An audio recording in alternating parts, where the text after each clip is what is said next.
Hi friends, welcome once again. Last time we explained about some concept related to the genetics. Uh, it is our first lesson. So here we are going to start with the reproduction. Now, reproduction. This concept of the reproduction we have been studying from the 7th to 8th standard. What is exactly reproduction? The definition of the reproduction is that when a living thing produces another living thing like itself. A living thing produces another living thing like itself, that is known as a reproduction. Means a progeny, okay, is produced like a parent. Means what? Simply a cat will produce cat, a dog will produce dog, a human will produce human. That is what the reproduction is. Reproduction is of a two types, sexual reproduction and asexual reproduction.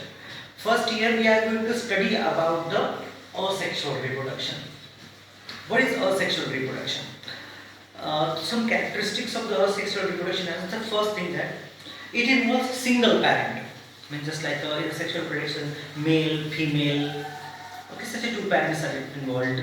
But here in asexual reproduction there is a single parent.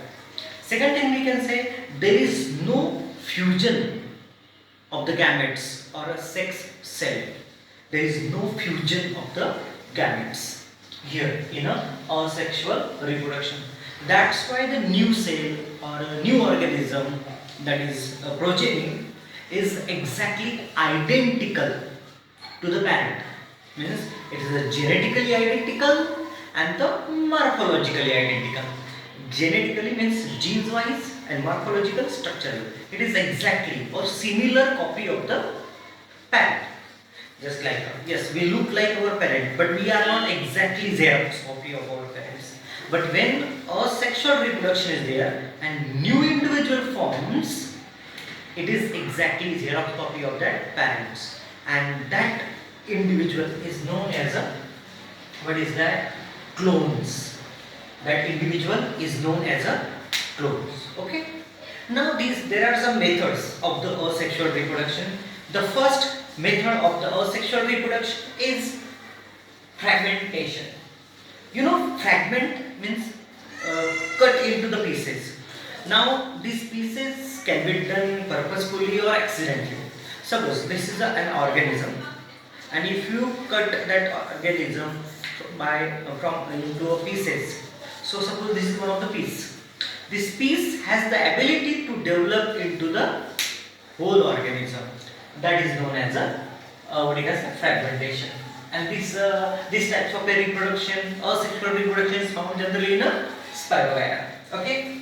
Now second, spore formation. Spore formation, that which we have studied, or I asked you to draw some diagrams. It is generally found in a Chlamydomonas. It is a kind of alga or algae, shell type organism. Okay, and that reproduced by the flagellated motile zoosporus. Flagellated motile zoosporus. Now this, why we are calling it motile? Because it has a flagella. You can see this diagram. Okay, this is the example. Okay, what is that? Known as a motile zoosporus. Okay, so these are the motile. Motile means they can move because of that flagella. Because of these flagella, it has generally two flagella. Okay, and that type will be found in the Chlamydomonas. Okay, that is what known as a spore formation. Next, binary fission. Next, binary fission. Binary fission and the budding is the same. Okay, but what is the exact difference between binary fission and budding? First of all, I will explain you budding. What happens in a bud? Budding. Huh? What happens in a budding? Budding. That point we have in our text. Here, suppose this is a cell, nucleus. A small outgrowth forms here. The nucleus also forms here. Okay, and gradually this outgrowth gets separated from that cell, and these are the birds. These are the birds. Such a new cell take the birth. So this is known as a budding. But in a binary fission, what happens? Here, one cell is there, nucleus, okay, and this cell get divided into the two equal part. Divided into the two equal part. Two equal part. So that is known as a binary. What is that? Fission. Fission means break, bi means two. That is divided into the two equal cell. Generally it is found in the amoeba. Now, conidia formation. What is that conidia formation? Here also spores form. Okay, you know hyphae. Hyphae is nothing but the filamentous structure. Okay, at the end of that filamentous structure, spores are formed. If you see the diagram in your, I will change the marker. You will see that in your diagram, these are the conidia or spores. Okay, this is another hyphae or a filament. Here these are the another conidia or spores. Okay, these spores are different from the regular spores. What is the difference here? These are open.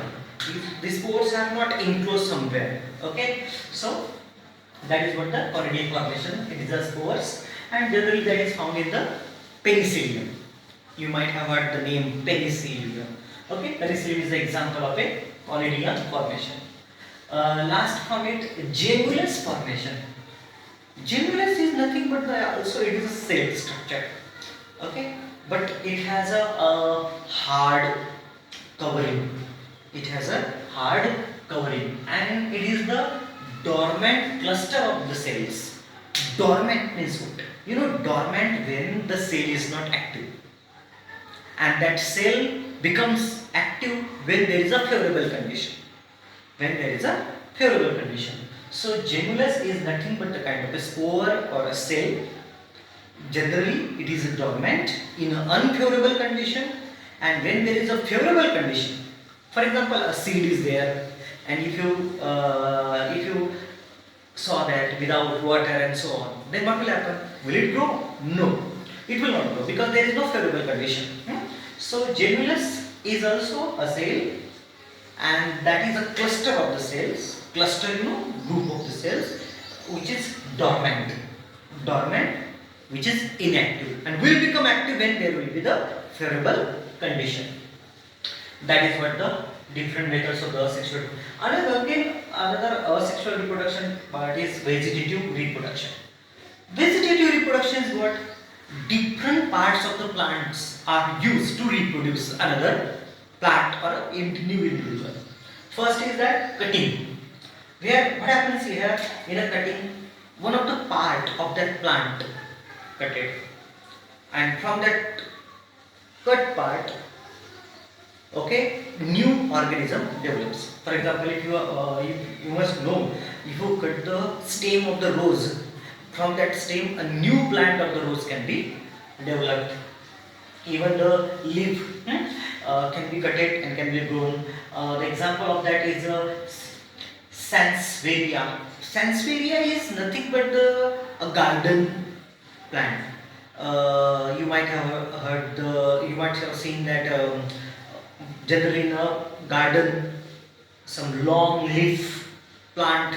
Okay, you might have seen such a leaf can be cutted and new plant can be grown. Root blackberries, for example of that.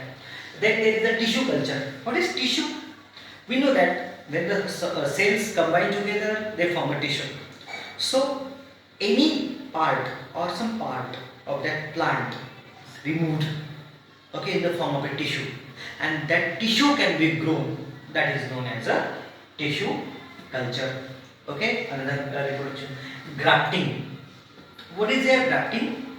In a grafting, two different plants part are taken. Two different parts of the plant are taken, and they join together. They join together. Okay. First, a part of the plant with the two buds, or that is known as a scion. Okay, two birds are taken and they are joined to the rooted plant that is known as a stalk. Means if you can see the diagram, suppose this is a stalk, it is a rooted. Okay, and what will happen here? Somewhere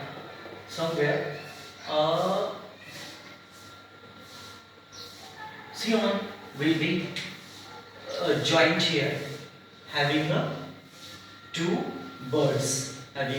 two birds. This is known as a grafting. This part is known as a stalk and this part is known as a scion. Understood? This is what asexual reproduction and the various methods of the sexual reproduction. Read that. If you don't understand, ask me, send me message, I will explain you. Okay? Best of luck.